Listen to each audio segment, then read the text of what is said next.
Previously, Taria wandered off during her watch, and after an hour or so, a worried Keelan woke up Osru to watch the camp while he went searching for her. Time passed, and the two of them eventually returned. Taria explained that she found another staircase heading downwards into the ancient ruins, and she got lost in taking notes. She apologized for worrying everyone.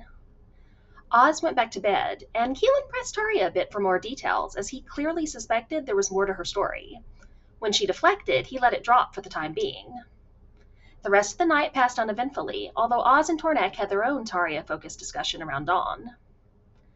The group decided that finding the lost caravan was their priority over exploring more ruins, since it potentially was time-sensitive, so they headed in the direction of Venture's Vale. The next several days of travel went smoothly, and eventually they made it back to the road.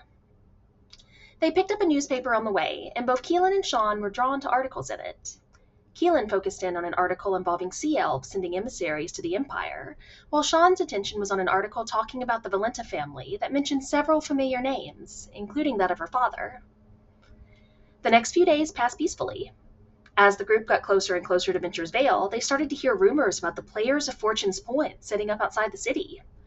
The moment Tornak heard that, he told the group that they were going to see that performance whether they wanted to or not. The group kept traveling, arriving at Venture's Vale in the early afternoon. There was a carnival just outside that was clearly finishing setting up, and there were hundreds if not thousands of townspeople gathered to head inside. With an excited Tornak making it clear that they weren't moving on to the next day, everyone prepared themselves for an afternoon and evening at the carnival. Once inside, they all split up in various directions. Keelan went to participate in what was essentially paintball with arrows. Oz and Tornak definitely didn't do anything that could potentially be construed as cheating, and Sava, temporarily turned into a bird rather than an otter, 100% wasn't dropping arrows from above. Shockingly, Keelan ended up winning the contest. And that is where we left off.